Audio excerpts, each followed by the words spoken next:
ayat 1 sampai dengan ayat yang keempat. Yesus memanggil ke-12 rasul. Yesus memanggil ke-12 muridnya dan memberi kuasa kepada mereka untuk mengusir roh-roh jahat dan untuk melenyapkan segala penyakit dan segala kelemahan. Inilah nama ke-12 rasul itu. Pertama Simon yang disebut Petrus dan Andreas saudaranya, dan Yohanes anak Zebedius dan Yohanes saudaranya, Filipus dan Bartolomeus, Thomas dan Matius pemungut cukai, Yakobus dan anak Alfeus dan Tadeus, Simon orang Selot dan Judas Iskariot yang mengkhianati Yesus. Dalam panggilan Yesus ada disebut 12 murid. Tapi di dalam konteks ayat yang terakhir ada satu juga yang mengkhianatinya. Ini luar biasa sekali. Itulah sebabnya hari ini saya akan bicara di konferensi ini ada 3 bagian. Yang pertama saya akan berbicara tentang untuk hidup berpandangan dengan Kristus. Yang kedua, untuk mengerjakan pekerjaan Dia. Yang ketiga, untuk mengalahkan kejahatan. Jadi kita dipanggil dalam konteks 3 bagian ini. Konteks pertama adalah untuk hidup berpadanan dengan Kristus. Itulah sebabnya pujian tadi, ku mau seperti Yesus.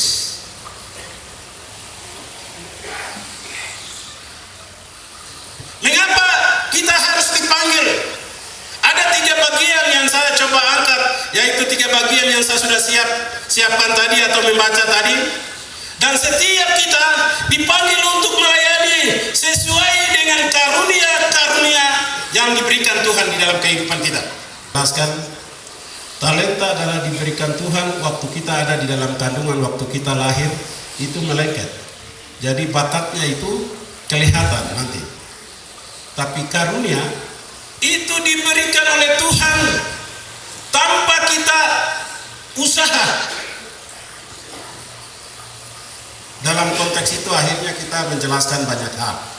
Tetapi pada hari ini saya akan bicara, kita dipanggil menjadi anak-anak Tuhan, bukan sekedar diselamatkan dan diberkati oleh Tuhan. Ketika kita dipanggil oleh Tuhan, kita sudah selamat, kita sudah menerima Yesus Kristus, lalu kita santai-santai saja. Bukan seperti itu, tetapi panggilan Tuhan di dalam setiap kehidupan di dalam dunia ini. Itulah sebabnya di dalam buku The Purpose of Life itu dia berkata di dalam halaman yang ke-133 dia bilang begini, hidup ini digerakkan oleh arah yang tujuan yang jelas. Jadi kita dipanggil supaya tujuannya jelas, fokus. Kata orang, jangan keluar dari rel. Inilah sebabnya saudara-saudaraku. Sebab itu kita melihat ada beberapa bagian. Saya melihat di dalam kamus berbicara tentang berpadanan dengan Yesus. Dalam kamus besar bahasa Indonesia bilang berpandangan mempunyai beberapa arti. Sebaring dengan itu ia menyebutkan di situ ada beberapa bagian keputusan untuk menuju satu kecocokan. Jadi berpadanan itu memutuskan untuk satu kecocokan. Hari ini kita kumpul di sini berbicara tentang konferensi, berarti kita cocokkan pendapat kita untuk satu tujuan yang benar. Itulah sebabnya saudara-saudaraku, ayat ini menegaskan bahwa kita mempunyai dan mendapatkan hati yang luar biasa dari Tuhan. Itulah sebabnya saudara dan saya mempunyai kepentingan yang luar biasa di dalam hidup ini. Adalah kepentingannya untuk mencari jiwa-jiwa. Kalau kita sudah diselamatkan, terus kita lihat orang lain belum diselamatkan, tinggal aja santai-santai, tidak bisa. Kita diselamatkan bukan untuk mencari kepentingan kita pribadi, tetapi kepentingan Tuhan di dalam hidup kita. Amin. Itulah sebabnya saya akan membahas beberapa bagian ini. Saya hanya bicara tentang berpandangan dengan Yesus yang berbeda-beda.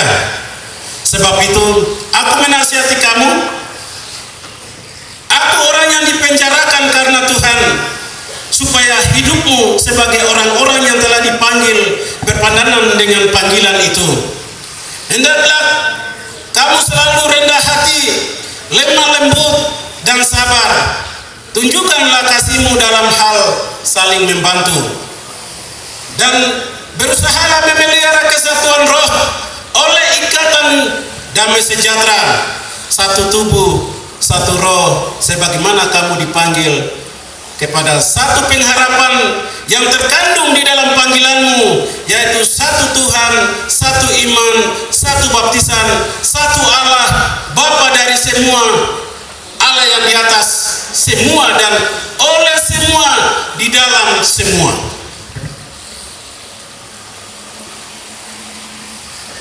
Di sini berbicara tentang ada beberapa bagian. Kita dipanggil untuk melakukan sesuatu yang luar biasa sebelum kita mendapatkan satu kesatuan roh. Ada beberapa bagian yang Tuhan tuntut untuk kita harus perbaiki. Ada beberapa bagian yang Tuhan ingin supaya kita harus mendasari hidup dengan itu.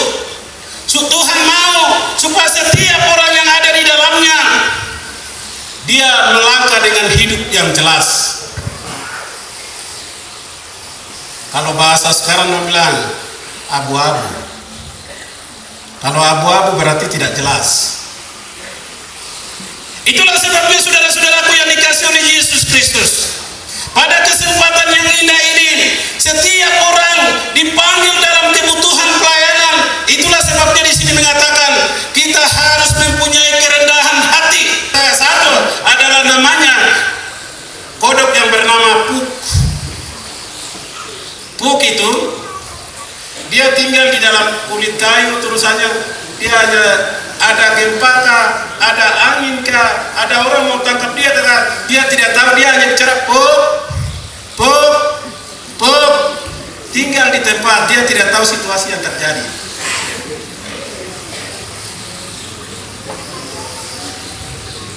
Jadi tidak pamit, tidak ada, tidak miara.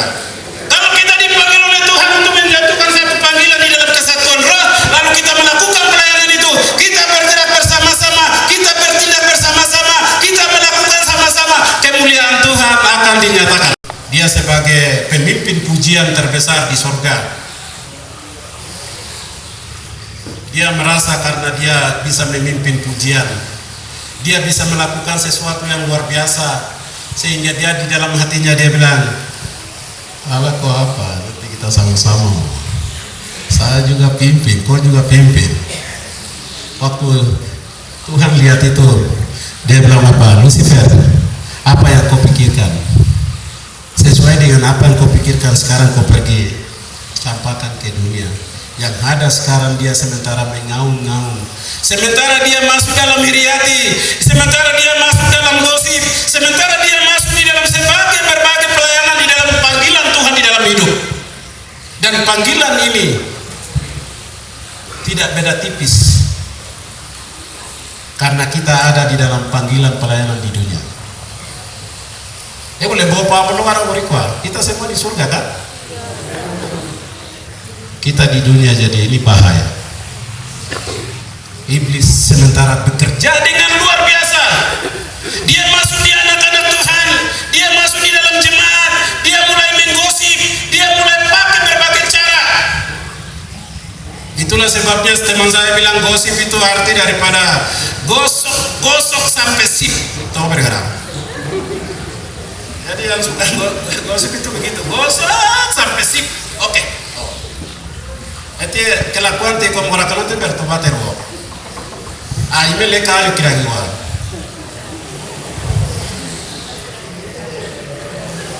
Kalau kita diam, itu bahaya. Lebih baik kasih keluar. Saya juga termasuk yang lakukan itu Tuhan ampuni. Kalau diam-diam saya biasa gosip, tapi saya akan macam ini. Ini bahaya rek. Benar-benar bahaya. Itulah sebabnya di dalam Matius 18 ayat 4 mengatakan, barang siapa merendahkan diri dan menjadi seperti anak kecil ini, dialah terbesar dalam kerajaan surga. Berpandangan dengan Yesus di dalam konteks ayat yang kedua mengatakan lemah lembut. Lemah lembut adalah satu buah roh di dalam Galatia pasal 5 ayat 23. Lemah lembut berarti bersedia menerima keterbatasan dan kesulitan tanpa melampiaskan emosi di dalam hidupnya. Setiap kehidupan kita ada tantangan, rintangan, ada begitu penderitaan yang kita alami di dalam hidup. Memberi yang terbaik. Waktu kita memberi yang terbaik, ada hasil yang terbaik. Amin. Luar biasa. Paulus ini memang, kalau kita tahu background Paulus ya, dia adalah orang pembunuh yang hebat. Dia juga mempunyai pendidikan tinggi, belajar dengan guru besar Gamaliel di Tarsus. Dia tidak detailnya di depan, tapi dia bilang, waktu dia berjalan dia bilang apa? Bukannya aku lagi, tetapi Kristus yang ada di dalam hidup. Akunya dia taruh. Setelah dia taruh Yesus di dalam hidup, bermil-mil di dalam Asia Tenggara kecil itu dia melayani sampai hari ini. Saudara dan saya diselamatkan karena pelayanan Paulus. Dia mengatakan, pikulah kuk yang kupasang dan belajarlah padaku karena aku lemah lembut dan rendah hati, dan jiwamu akan mendapat ketenangan. Jadi waktu kita mengikuti apa yang diperintahkan oleh Yesus, jiwa kita itu damai sejahtera sekali. Senyum setiap hari. Senyum setiap hari berarti bukan orang teman-teman kita seperti yang orang kata orang lain stres ya. Ada sukacita. Jadi kita memberi yang terbaik di dalam panggilan Tuhan. Lalu di dalam konteks ayat yang sama juga di sini firman Tuhan katakan Efesus, hendaklah kamu selalu rendah hati, lemah lembut dan sabar. Dari kata sabar ini kita juga harus memiliki yang namanya sebagai anak-anak Tuhan belajar sabar. Kata istilah orang dunia mengatakan sabar itu subur, sabar itu menghasilkan. Jadi Tuhan mau setiap orang kita harus belajar sabar di dalam setiap panggilan pelayanannya di dalam hidup. Kita tidak seperti pelayanan itu bukan kita jadikan sebagai selera atau pelayanan itu dijadikan sebagai profesi. Tidak bisa. Di dalam panggilan Tuhan, namanya panggilan Tuhan itu bukan selera dan bukan profesi. Kalau adik-adik yang biasa kantor boleh, itu profesi. Jadi berusaha cari pangkat harus naik, kepala bidang harus naik, sekretaris harus naik, tidak stop. Jadi dalam pelayanan dah. Saya sudah panggil selama ini. Sekarang saya layak jadi gembala dong, pilih gua betul. Ini boleh kau ya. Ya teman-teman lain biasa bilang begitu. Dari dulu saya jadi wakil gembala terus. Sekarang saya harus gembala. Dari dulu saya jadi sekretaris klasis terus. Sekarang saya harus jadi ketua klasis. Etimendeu kau nak kalau bertobat itu. Di batasan waktu. Sabar itu kekal sebenarnya. Jogodanen, pebinen, logoginen, etim sabar itu kekal. Tapi kita manusia biasanya kesabaran itu bilang begini. Kesabaran ada waktunya ya, Pak. Iya toh? Padahal sabar ini sebenarnya tidak ada waktunya, tidak ada batasannya. Sabar itu belajar mulai dari pertama belajar sabar seperti berpadanan dengan Yesus. Yesus walaupun dia dicaci maki, walaupun dia diludahi, walaupun dia dimarahi, apa yang Yesus lakukan? Pelayanan terus jalan. Amin.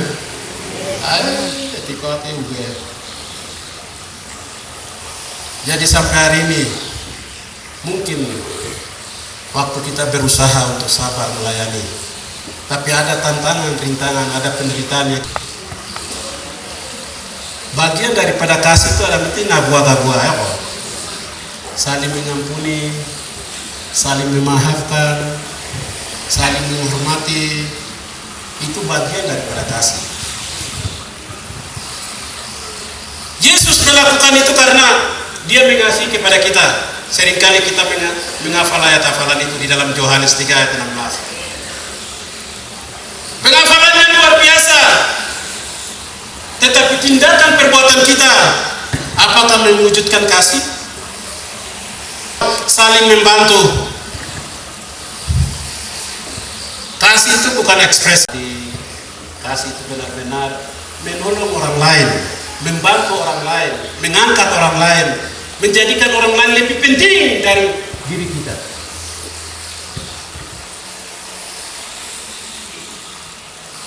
Inilah sebabnya selama kita masih hidup, kita mempunyai kesempatan untuk mempraktekkan kasih terhadap sesama, untuk menuju kesempurnaan dalam pelayanan Tuhan. Ada 7 bagian menurut firman Tuhan di sini. Firman Tuhan katakan di dalam konteks Efesus pasal 4 tadi, ada 7 kesatuan yang diperlukan oleh gereja Tuhan, yaitu satu tubuh, satu roh, satu pengharapan, satu Tuhan, satu iman, satu baptisan, satu Allah dan Bapa dari semua, sehingga kita menjadi jemaat yang sempurna untuk menyatukan kesatuan di dalam Kristus Yesus.